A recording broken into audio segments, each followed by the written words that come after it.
Hello, good peoples of the internet. Today we have Mirella Kreder with us. Hello, Hi, everyone. Thanks so much for having me, Mike. Super cool to be here. welcome. It's a pleasure to have you on Coach Professionally.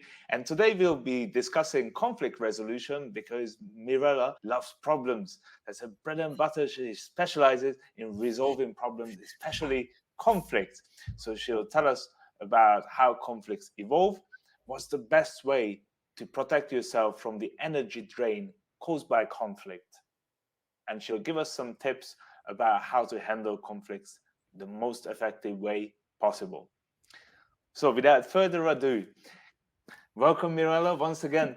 Please tell us, how did you get into this? Actually, many people I know through a long detour.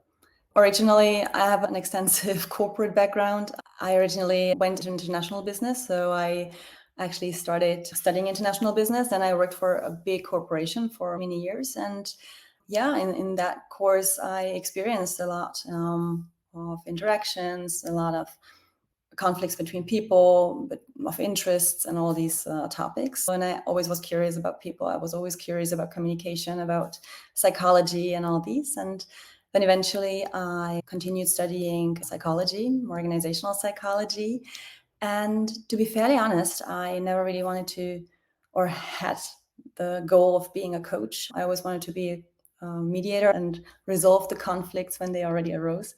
And however, I was speaking to people a lot about their topics, about their issues, about conflicts and all that. And if you already have this kind of mediation mindset, if you already know that you can work a lot with it yourself, I already went into this kind of road of analyzing with people the behavior, their mindset, the behavior of others. And so people started asking me, are you a coach? Do you coach? And I was a certified coach and I'm a business psychologist. So eventually I saw that I could help people by actually also working as a coach. And then eventually I continued as a trainer. And well, yeah, now I'm in that field. So, what's the actual difference between, say, coaching, mediator, psychology, and being a trainer? What's the difference between these four things that you mentioned in your history?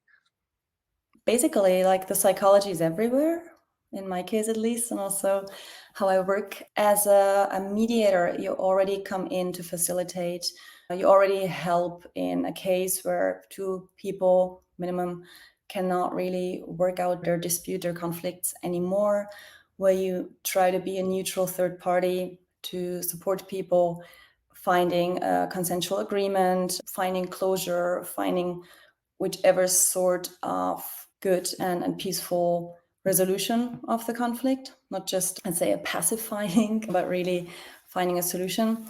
As a trainer, you train skills, you train resolution skills, you train communication skills, how to manage emotions, all these topics, but on a level where people then really also in interactions and all that can dive deeper into understanding the skill set. And as a coach, at least the way I work, you really go deep into the person. So it is not necessarily only about the skill itself, but also how the skill is connected to you, to your personality, to your experiences, to your goals, to your personal goals, to your work goals, to your relationship goals. But it looks deeper into you and yourself, and also into the things holding you back, into be it self-sabotage, be it triggers, trauma, whatsoever. Yeah, it is a step deeper, but on an individual level, whereas mediation is always on a mutual, more people level usually. Go back to the coaching Yeah. there for a moment. So, what you describe, it sounds pretty deep. So, how does that differ from psychology specifically? In many cases, not so much. That's why I said when you study business psychology, which is what I did, organizational psychology, you actually start on a very overall, let's say, level of personality, neurology. You really try to understand the person, the psyche behind it, and then you transfer that into an organizational context, into a business context. But at the end of the day, also in business, it's just people. It's just people trying to work things out, to negotiate, to communicate with each other. It's personalities meeting, clashing, it's cultures. So there's also intercultural psychology playing a role in that. And so from my angle of work, it is always very strongly connected. Communication is psychology in many levels. Negotiation is psychology. So you just basically apply it to a different context. And you can look at psychology, of course, also from a medical point when it's really into trauma healing and all these topics. So it is, for example, not what I do. I'm not a medical practitioner, but a consultant. So we look at it from a context, from an angle of interpersonal relations mostly. So, as I understand, you specialize in supporting organizations if there is a conflict within the organization, maybe between heads of departments or between two departments, or they went through a merger and acquisition and they having some trouble with the integration. Then you would come in and you would help these departments, right? Or these organizations, rather. Yes, it can be head of departments. It can be even on a managing level, because also there it's interest clashing. It always depends on the context, how strongly emotions are involved in a very deep way or in a maybe more interest-based way, that if you have contractual disagreements, if you need to figure out interests in that direction, then it might be less psychology, but on the other hand, less emotionally tense or loaded or escalated. It does not have to be that way.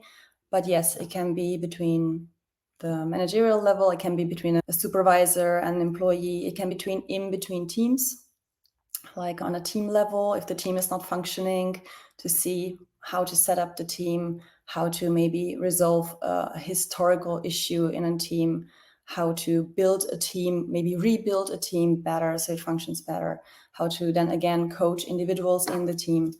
So it can be on different levels there.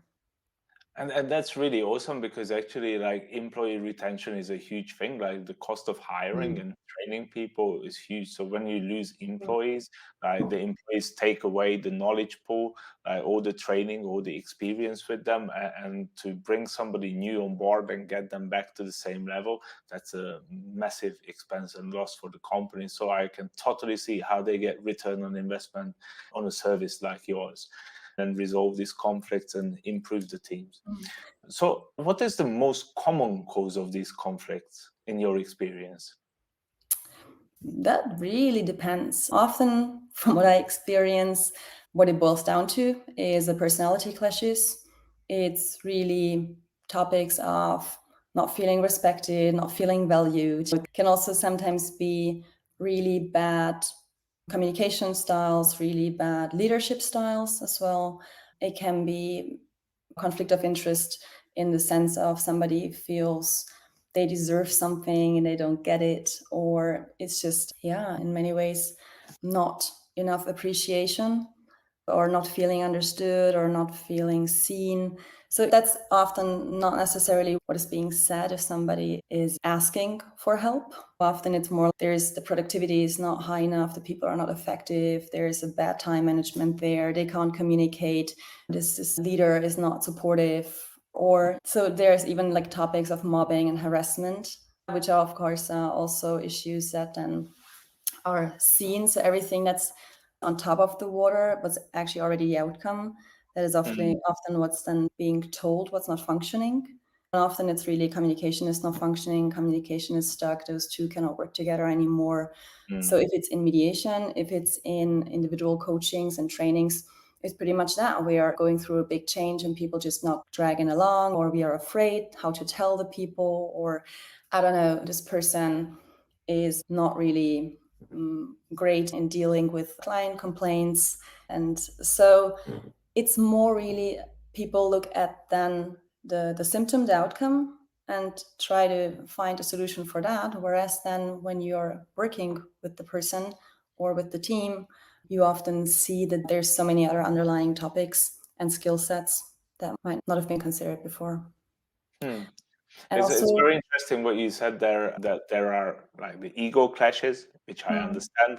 Like, my ego is so big, I barely fit on this screen. And then there are obviously the factor that everybody wants to feel appreciated. That's a huge one. So of course that's so true. Like we all want to be safe and everybody wants to be appreciated. So I Yeah, can true. see where how that causes conflict when people don't feel appreciated. And Mm, then what really stood out though is that there are really bad leadership styles. And mm. that that's something I don't really understand actually. Like how do those people get promoted if their leadership styles are so weak? I think again, what you're saying is also opening the topic of what do we see?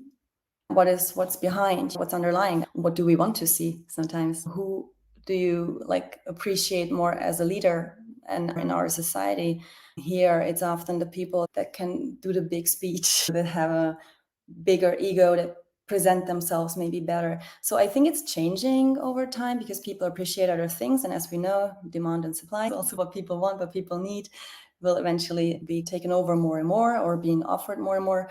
We do react to needs at a certain point, but there must be a tipping point.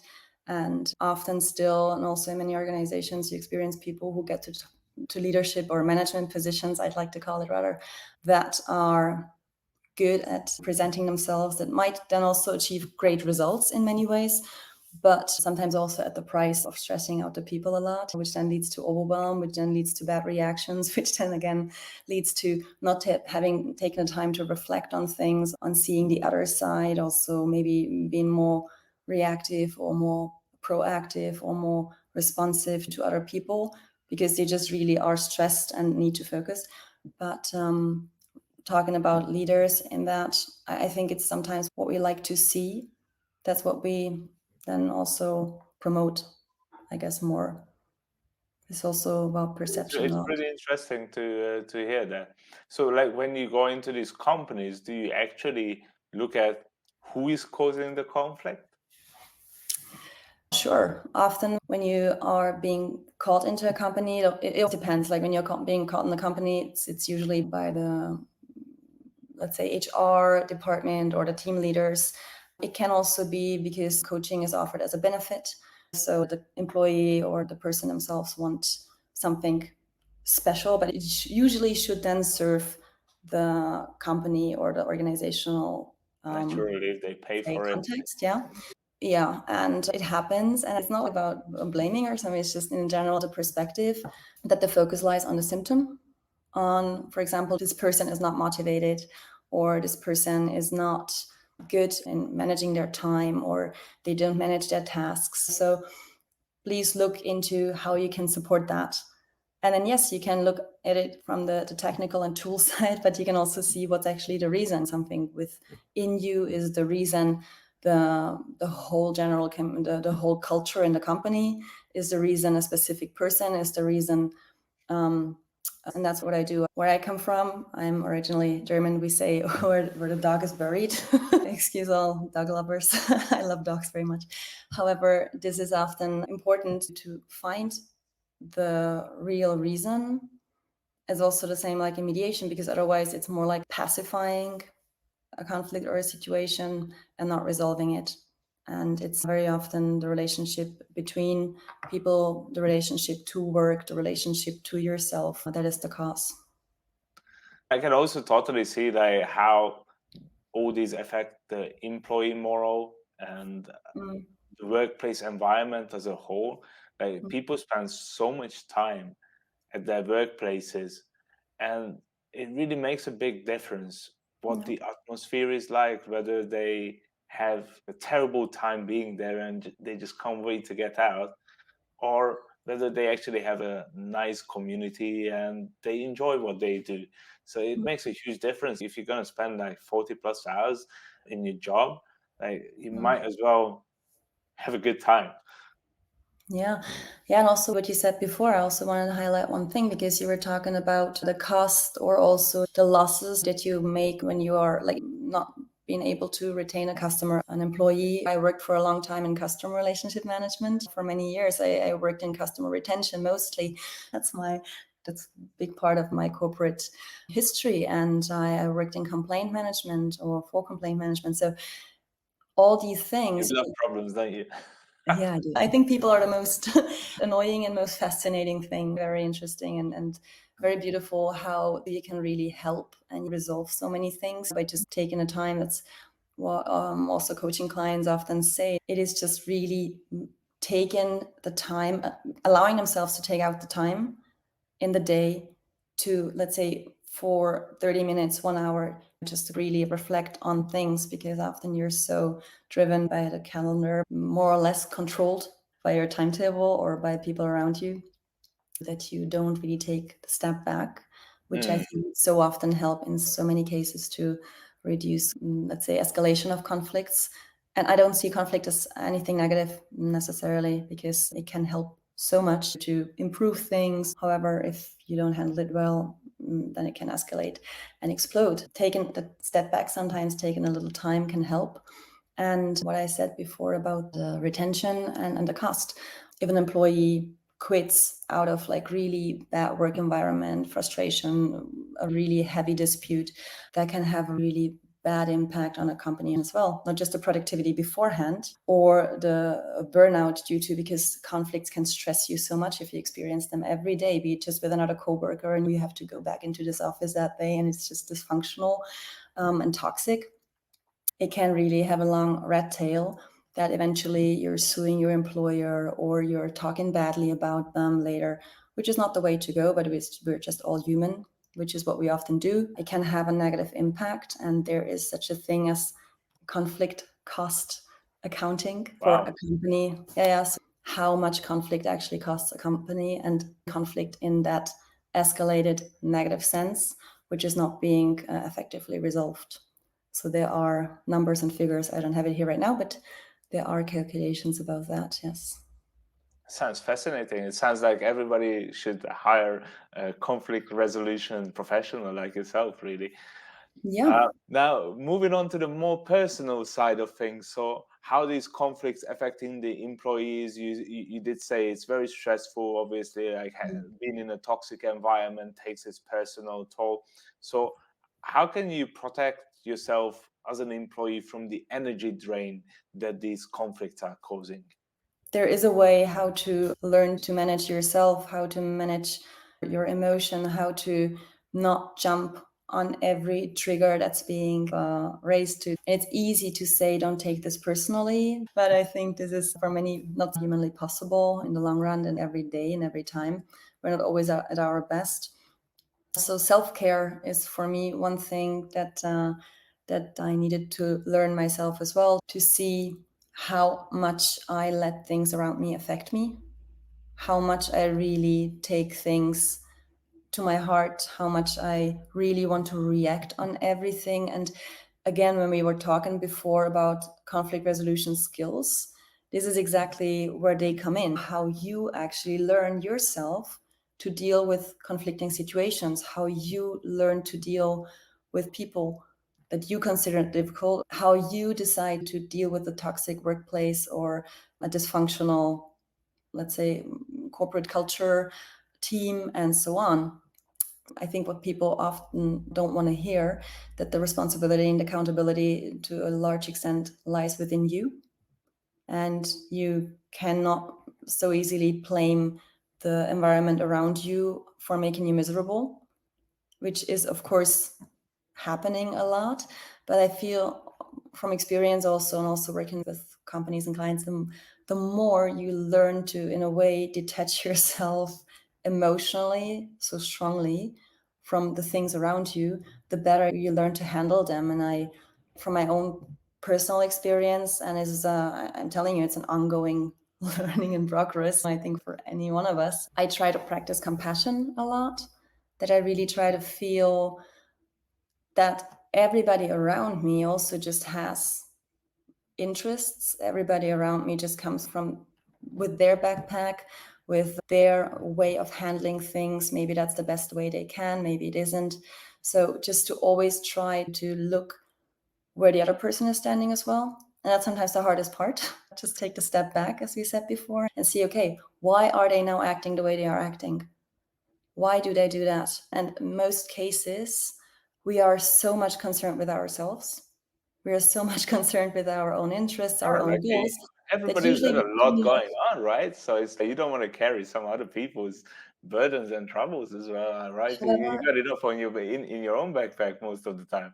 yeah, exactly. But that's also from where you're coming. That's also from where others are coming. And I always try to consider that people are not intentionally wanting to hurt me. Yes, there are these kind of people, but they are a minority. And I'm not speaking now about narcissists, sociopaths, and so on, but just there are people who might, out of reasons, revenge whatsoever, grudge or else. But at the end of the day, even then, it's more to save themselves, to make themselves feel better about something than about hurting you. To really detach it to some extent, it helps me to get some distance, and it helps me to think compassionately about where the other person stands and what I can maybe do to either brace myself from it and say, okay, I don't want to be connected to that right now. Maybe even step over my ego, take a really big leap and try to even compassionately help them to some extent. And it might sound maybe something fairy tale-y, but it is actually proven impossible, even in a work context. If you start thinking that usually people are not aiming to hurt you or to play a bad game with you, everybody is mostly coming from themselves and working towards their own interest. And sometimes you're just now in the middle. But when you accept it from the people and like let's say you detach from your ego and you come back in a positive, constructive way to try to help them out, aren't you conditioning them that you're accepting their behavior towards you by doing that? No, I wouldn't say that because there is a large gap between accepting something, you know, in the sense of becoming a victim to it, acknowledging it, agreeing to it. You can still try to understand it. You can still try to accept the fact that it's just life's imperfect. We are imperfect. As much as we try to be perfect, we are just imperfect in so many ways. We just come with such a big bag of our history, of our socialization, of our triggers, of our traumata, of I don't know, of a voice in our head telling us this is the way we need to go. So at the end of the day, we need to accept that. We need to accept that everybody is just functioning in their way. We can try to influence to some extent, to inspire, to live by example, to manage ourselves in the process. We just need to accept that we all come with limitations and accept this vulnerability. And believe me, this is a super hard thing to do for many, and it's facing our demons. And yeah, but at the end, but I think it is a difference of accepting that and accepting to being not treated well by somebody, or that somebody is just really behaving in a really bad manner and tolerating everything. That is not the same thing. I mean, I guess, yeah. You're the professional here. It's an individual thing. It depends on where the person is, like in life, how confident they are in themselves, absolutely. and it's a very individual perspective. I feel like for somebody who's already not confident to come back like that, they're victim profiling themselves in a sense. If they repeatedly react in a positive way rather than standing up for themselves, and vice versa, if the person is like very conflict seeking. Yeah. And as you also said before, coming from different angles, looking at it from a deeper psychological way or a lesser, sometimes it's really just about people just not being really sensitive. So they just need to learn that if they would say it in a different way, basically it would actually de-escalate so much more. And for other people, it can be that they just have such a bad self-esteem, or that they are just brought up in a manner that they stress about it much themselves. So there are different, there's a larger, let's say, scale, where to put it, bigger spectrum. And for some people, it's really just learning how to communicate a little better. And for other people, it's just really learning how to change, or how to think about conflict itself, how to think about interactions, how to even manage emotions. So the question is from which angle you come, and that works in the private as well as in business. Again, So, what would be your top 3 tips for resolving a conflict? If somebody is going through a conflict at their workplace right now, what are the 3 steps you would give them to help them get to a resolution faster or in a more constructive way? The first thing that's always possible usually and helpful is trying to sit down together. Let's say if you have two people that are in a conflict, or if trying to sit down together, trying to see the other person's side, try to talk calmly about what's actually the matter, trying to understand where the other person is coming from, and not just a position. So basically what you would do in a mediation as well, not just this is my opinion, this is your opinion, this is where I stand, this is where you stand, but just really trying to understand together, why is that happening? Why are we having an issue here? Is it conflict of interest? Is it personality clash? What is it? And then trying to figure out a way together, if it's possible between two people, to find a different level where maybe you could communicate in a way that the other person actually understands you. This is something where you would try to learn the language of the other person. Let's say if we are talking now and you would need a very short and directive answer to understand, let's say management summary, I tell you, this is what I want, and now I tell you, this is why I want it, and if you want, I can give you more details. It would be easier for you, would probably stress you less. It would make you probably also more listening to me or willing to listen to me than if I would start with blah, blah, blah, blah, blah, blah, blah, blah, blah, blah, blah, and that's actually not what I want. It would make you more impatient. And so with that, you would be more stressed and the interaction would be difficult. So finding a way, if it's a communication, for example, how to communicate in a manner, expectation management, what do you need from me, what I need from you.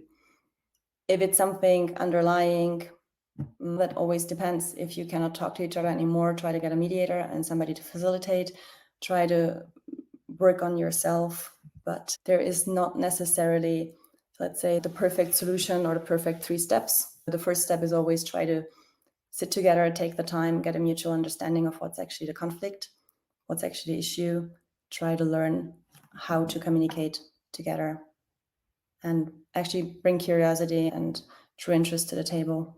You mentioned something in the organizational setting that it could be a personality clash. So assuming these two people sat down and there is a personality clash, is there a way through that? Yes, sure. The first way is to, again, understand that it is a personality clash. We all come with a different, not just the way how we communicate, but also the way we think, the way we function. Some people are more detail oriented, some people are more dominant, some people are more creative, some people are more emotionally oriented, relationship oriented, other people are more fact oriented. So the moment you understand how the other person ticks, how they see the world, how their personality functions, you can decide if this is a good fit. Let's say you're working with somebody, they're super detail oriented, then you're working with somebody else who is very creative, pushing the train forward, but never driving it to the station. These two people can work better together if they understand how they work. But if they don't understand that and they should cooperate on something, the one would always probably be unhappy with the other one. The attention span is really quickly overstretched. So all these things, it's different personality, it can be a different cultural view of things. The moment you understand how the other person is functioning and ticking and you're really curious about, that's where you can actually find synergies. So is there a way to weave this into the recruitment process of organizations? Let's say when you're hiring somebody for a specific team, can you identify what sort of personality they're looking for that would fit in with the existing team dynamic? Yes, you can. You can even do that through personality tests if you want. You can even go a step further. You can do that by making, let's say, an evaluation of the person by just talking to them, having some, let's say, trial weeks to see how they match with other people. You can have that by taking somebody externally to help you build the team. So you can do that on that level, but you can also do that by personality testing to find the tendencies. There's actually something really nice I like to use sometimes for team building or sometimes also for fits. It's really called personality lingo. And it's a super, super easy test, which you can do in 10 minutes. It's an online thing. And I did that with some teams already, and they all could agree to their result. The DISC model, it is a model which gives you exactly these kind of tendencies of how the person functions. And with that, you can pretty much set up the team.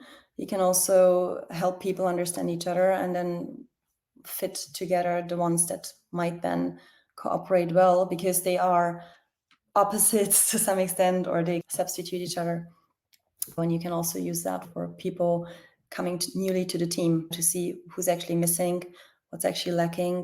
Do we need a thinker? Do we need somebody to be more visionary and in the lead? Do we need some more creative energy? So yeah, you can do that. Very interesting. Thank you for that insight. So with all this said, what would be the dream project for you?